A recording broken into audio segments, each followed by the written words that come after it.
In 2 weeks, the WNBA season will tip off, and another day after that, the Phoenix Mercury will take the court. What do we need to know about the Mercury before then? The next Phoenix Mercury beat reporter Tia Reid is here to answer all of our questions. Locked On Women's Basketball starts now.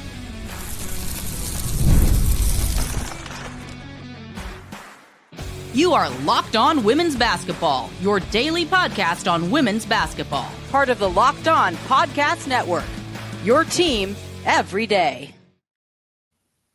Hello and happy Friday. You are locked on to women's basketball. I'm Natalie Heavren, and I'm a features writer and the Atlantic 10 beat reporter for The Next. This episode is brought to you by Monarch Money. Take control of your finances with Monarch Money. Use code LOCKEDONNBA at monarchmoney.com for 50% off your first year. Today, we'll chat all about the Phoenix Mercury's Media Day, what's happened in training camp so far, and the upcoming preseason games, as well as what to look for in the upcoming regular season. Joining me today is the Next Phoenix Mercury beat reporter, Tia Reid. Hello, Tia. Just starting off, a lot of teams around the league have had Media Day. What did you learn from Phoenix's Media Day back on Wednesday?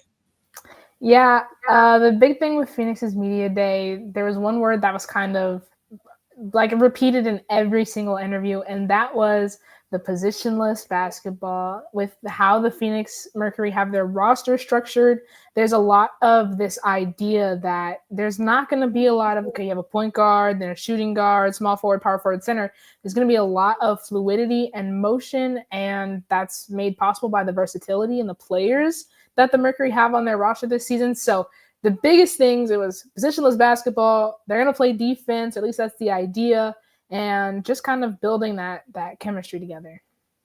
And, for people that might be tuning in to the Phoenix Mercury more this season, or maybe haven't watched a lot of the WNBA before, how is that different from how they played last season? Yeah, I think last season they still kind of had that idea, and it all kind of stems from, you have Nate Tibbetts as the head coach, who all of his coaching experience prior to last season came from men's basketball. So assistant coach in the NBA, head coach in the NBA G League. And so that kind of positionless idea, a lot of fluidity and space is very prevalent over on that side. And it's slowly making its way into the women's game. And so I think they did a little bit of that, but you had someone like Brittney Griner, who was very that's a very positional player. You're not going to get a lot of fluidity and movement out of her.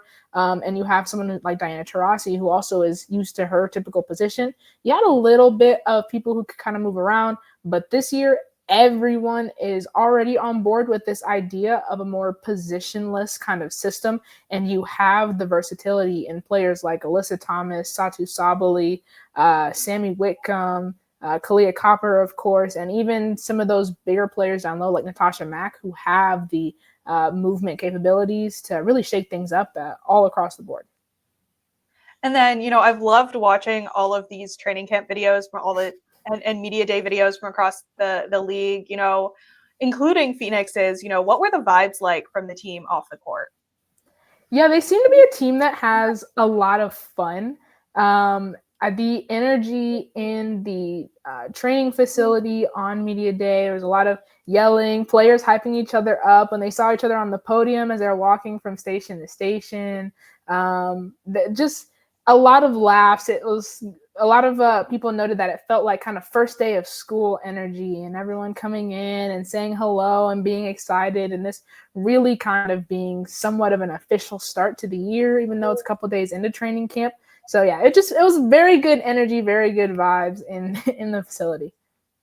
Yeah, and you mentioned the departures of Brittney Griner and the retirement of Diana Taurasi. For people that are just starting to get caught up with all of the changes around the league, who are some of the big pieces that the Mercury brought in during the free agency period? Yeah, so I mentioned Alyssa Thomas and Satu Sabally. Those are the two big ones, and that was in that massive trade that saw Mercury ship off a couple of players, bring those two in. They also got Kalani Brown and Sevgi Uzun from Dallas in that trade. And then as far as free agency signings go, they also picked up Sammy Whitcomb, which is a pretty big deal. And then one other contract that the Mercury were able to kind of get done in that free agency period. Kitty Alaksa as well. So those are kind of the bigger ones, in addition to, plenty of training camp contracts to fill out the back end of that roster. Yeah, and in kind of an interesting scenario, the Phoenix Mercury didn't have any draft picks in a couple weeks ago, right? No, they didn't. So who are some of those undrafted free agents that they've brought in, and do any of them have a chance to make the roster? I think there's a couple of interesting names on here that certainly are recognizable from a standpoint of people who are recent fans of the college game. So some names like Tamara Poindexter, Megan McConnell, who I know you're very familiar with, Catherine Westbeld as well, and Helena Puello are all players who've kind of recently come up through that college system. Poindexter and McConnell are the only two that were undrafted free agents that just came out of college this year, I believe. But outside of them, there's a couple of players who were brought in that were scouted from overseas as well. The Mercury scouting department, Nate Tibbetts highlighted this at Media Day. He said they did a really good job of going out and finding players, and there were players that they said were in their top 30 that didn't get drafted, and so that they were able to pick up on the back end once everything was said and done with. So Phoenix has a lot of space on their roster in terms of players who are on guaranteed contracts and players on training camp contracts who were with the team last year. There's still plenty of spots for players to fill. So definitely we're going to see some of these players make the roster. And as training camp goes along and we get to see some of these preseason games, we'll probably get a better idea closer to the start of that May 16th season of who those players are going to be. Yeah, and we'll definitely get to, those upcoming preseason games and what you're hoping to learn. From a reporter perspective, what excites you about seeing these training camp battles? Or are there any specific positionless battles that you're excited to see? I mean, I still think it's very important. I think while there's been a lot of talk about how Phoenix will navigate the point guard position or kind of lack thereof in terms of what is projected or kind of the starting lineup rotations that they've run through, I think you still have some interesting options that are kind of in the mix there. Obviously, Celeste Taylor, who's returning from last season and who spent a lot of her college career being a kind of defensive-minded point guard. And so seeing what progression she's going to make on the offensive end to kind of help out in that regard. In terms of backcourt play in general, obviously Megan McConnell is someone who can kind of factor in there. And with how Phoenix's roster is constructed, this is a great opportunity for her to kind of make a statement for herself in training camp, improve what she can kind of be and how she may be able to help out and provide some relief in that area. So I think those are some of the fun battles. And then seeing who's going to fill out the rest of that front court after Natasha Mack and Kalani Brown. There's a lot of people who have some experience in there who are coming in on the back end, but it's mostly a lot of fresh faces. So it'll be very interesting to see how those players kind of battle. One player that I think has been pretty intriguing, though, in that battle is Alexis Prince, who's got some WNBA experience. Yeah, and going back to your comment about how everyone was talking about how it felt like the first day of school, what have the newcomers had to say about their time in Phoenix so far and their new teammates? Yeah, I think those newcomers they've also, their time so far has been really good, getting to know the players, getting to know the coaching staff. But really what's excited everyone is the training camp facility, the Mountain America Performance Center that Phoenix has, and seeing that state-of-the-art facility, playing on a court named after Diana Taurasi, the nice locker room, weight room, the kitchen and cooking and food that they have in the back for players. So the new players are all excited, but that's really been the talk of everything, is that training facility. Yeah, and how do you think that that'll help the team, whether it's morale or even maybe on the court as the season continues? Yeah, they kind of talked about it last season when it was built and they kind of migrated over there in the middle of the season, but it really is helpful for them to just have their own home base, and you're not kind of bumping heads with the Suns when they're out at their facility, or how some other teams in the league have other types of shared facilities that aren't really theirs. Phoenix, they get their own home. Players can leave stuff there. They can be comfortable, as clean or as messy as they want in their own respective spaces. And so it just kind of helps with that familiarity and that comfortability when you're going through a season. Yeah, definitely. Well, coming up next, we'll talk more about training camp and the team's 2 upcoming preseason games.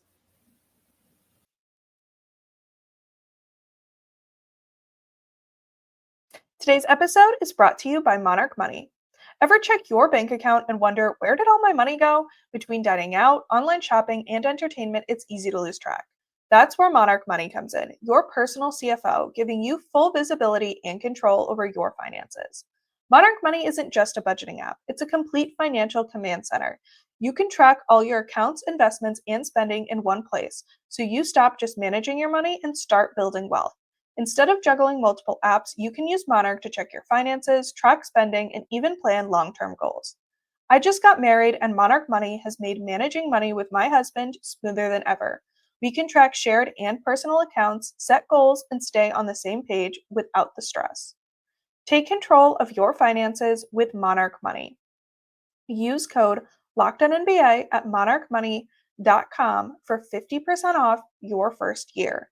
That's monarchmoney.com, code LOCKEDONNBA for half off your first year.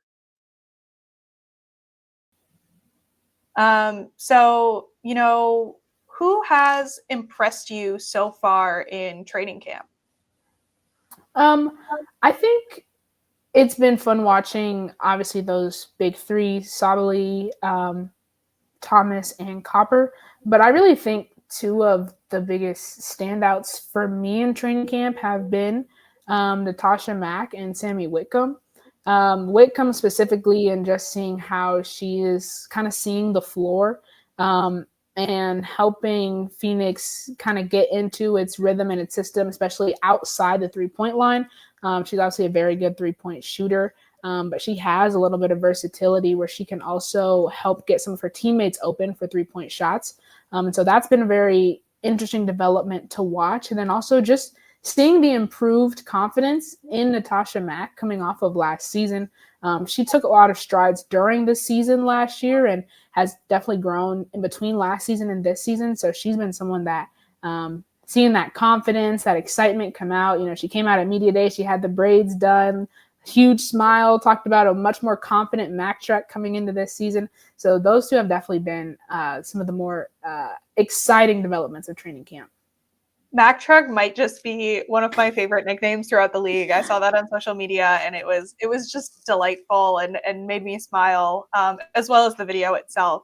Who has, or who do you expect to be a leader on the team this season?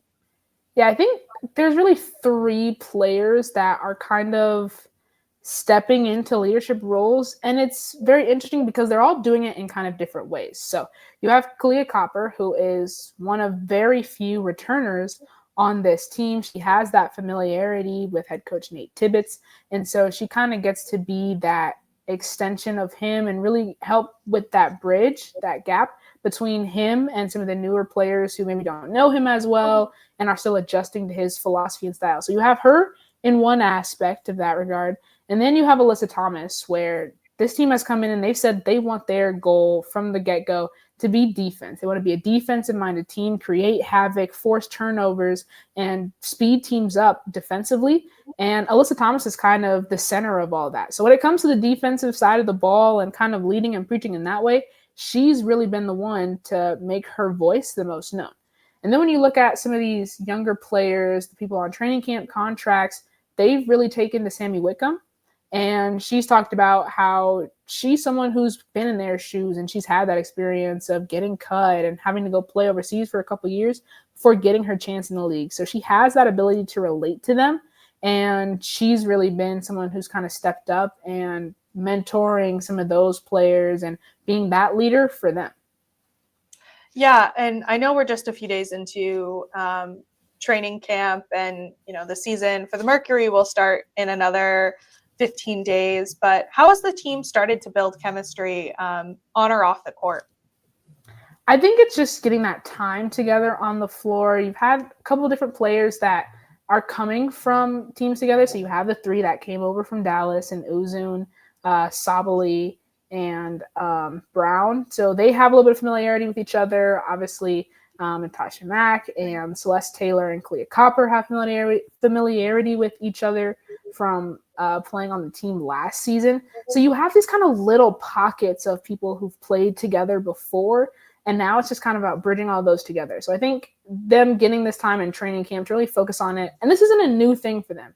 They obviously had this last year where they were struggling with that. And so now they're trying to get into that kind of similar system this year of building that chemistry with another basically brand new roster.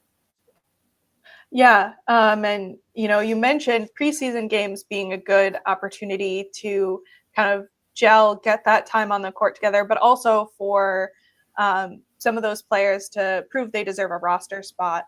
So what are you hoping to learn from the team's two preseason games, May 6th against the Las Vegas Aces and May 11th against the Golden State Valkyries? I think the May 6th one is going to be the most important because you're going up against a team that is a championship caliber team. That Las Vegas Aces team is built to win a championship. That's their ultimate goal, especially coming off of getting knocked out of it last season. So I think that's going to be a good test for them and however much they play it like an actual game, just because we'll finally get to see this positionless basketball in action against an opposing team and against another coach that to an extent has a little bit more of an NBA-like philosophy and Becky Hammon. So I think there's going to be a lot of things that we see in that first preseason game that will probably be the biggest clue as to where Phoenix may fall in terms of standings and how they'll perform next year.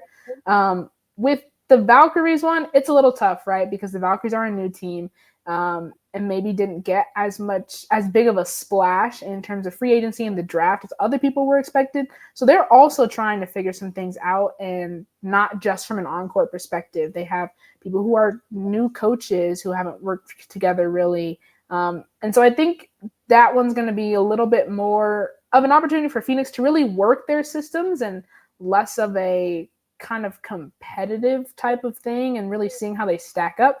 But I think both of those opportunities are very important. Yeah. And, do you think that maybe that second game might be more of an opportunity for players that are trying to make the roster when those final roster cuts come out to be able to prove themselves, maybe more in that game than the game against the Aces?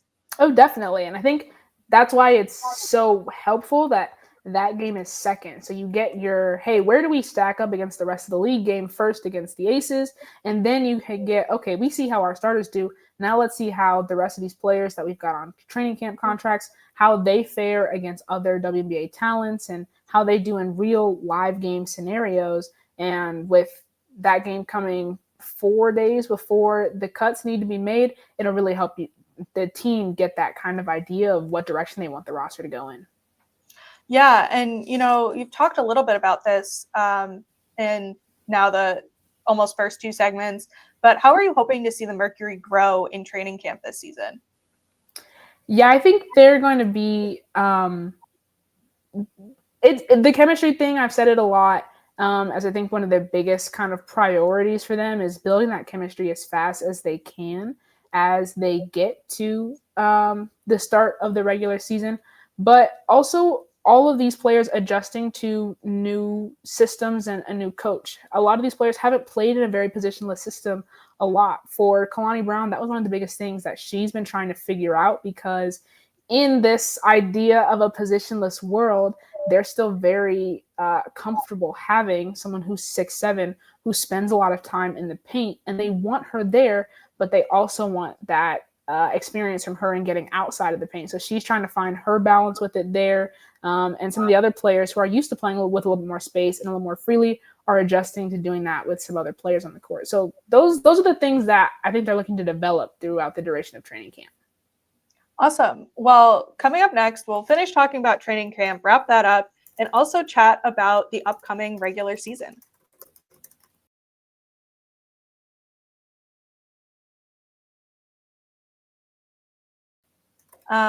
So, the big question this time of year, other than who's going to make the roster, is how many players can teams carry? So will the Mercury be able to carry 12 players this year? And if they can, how does that impact, not only the roster, but the team in kind of that first half to 2/3 of the season? Yeah, I think 12 is definitely doable for Phoenix this season. They really don't have that many things kind of concretely figured out in terms of their roster. You have 6 players who are on contracts that aren't training camp contracts, and 5 of those are protected.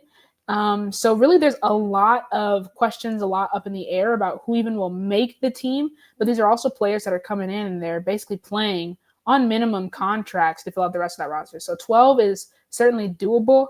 And I think it's going to be helpful for Phoenix in the fact that we saw them last year struggle a lot with injuries and players kind of going in and out all the time. That's where we got to see players like Natasha Mack and Celeste Taylor take on a lot of minutes. And so obviously I'm sure they're hoping that that's not the case this year and their starters that they're paying the most money to get the most time on the court. But in the event that things do go sideways and you have, a couple players who've struggled with injuries here and there in the past, I think them having those 12 players and not having to go straight to hardship contracts and giving that little bit of a buffer, I think will be helpful. And then I also think in terms of late game, not necessarily late game situations, but if they want to throw different looks out there, having that extra player on the roster might just allow them that little bit more versatility. And obviously that's something that Phoenix is very keen on and really wants to show off. Yeah, definitely. And then, coming back to you, what are you most excited to cover about the team this season? Me personally, I am really excited to see what a team with Kahleah Copper, Alyssa Thomas, and Satou Sabally looks like. I think that Kahleah Copper is one of the most exciting players in the league. She's very dynamic scorer, very athletic, hard to stop when she gets a full head of steam going, can score basically at all 3 levels. And so I think she's just a very exciting player to watch on her own. And then seeing her in tandem with Satou Sabally, whose nickname is literally the unicorn. She does a lot on the floor that other players can't do. And she also is someone who can be a very high volume scorer, and at her height is playing both inside and outside and can wreak havoc offensively and defensively. I think that's going to be an exciting pair. And then even more so, you add in Alyssa Thomas, who is that kind of defensive stalwart, but also is so versatile on the offensive end. She can score when you need her to, and she's really good at passing the ball. Her court vision is insane. I think them together is going to be a very exciting show in Phoenix, and Phoenix is a team that already has a lot of support from its home fan base. And I can just see the Mercury definitely elevating their kind of profile within the league and garnering a lot of attention for that big 3 this year. Yeah, and then, outside of the big 3, who are you most excited to watch this season? Outside of the big 3, I really would say I think Sammy Whitcomb, just for her shooting potential. I'm partial to guards, so I think Whitcomb is going to be someone who's going to be kind of the sleeper of the team in what you expect her to do. She's coming off of a very successful WNBL season, and I think she's going to bring that energy, that confidence into this season. And when everyone's trying to figure out and key in on those other 3 players and say they're going up against a team that does have the defensive depth to get all 3 of those players covered, there's still going to be a Sammy Whitcomb there to kind of punish you offensively. And then just coming off of last season, I think those 2 returners and Natasha Mack and Celeste Taylor, I'm excited to see their growth and their development, especially Taylor as someone who was heralded for her defensive play, and seeing what a season overseas and another year working with this Mercury staff, kind of brings out of her on the offensive end. And then with Mac, a year of more confidence. She's kind of worked to permanently establish herself in this league a little bit more, seeing what that does for her confidence and turning her into a monster on the court. Yeah, and now I'll give you kind of a choice. I won't force you to answer both of them, but if you want to answer one of them, do you think the Mercury can contend for a title? And do you have any bold predictions for this season?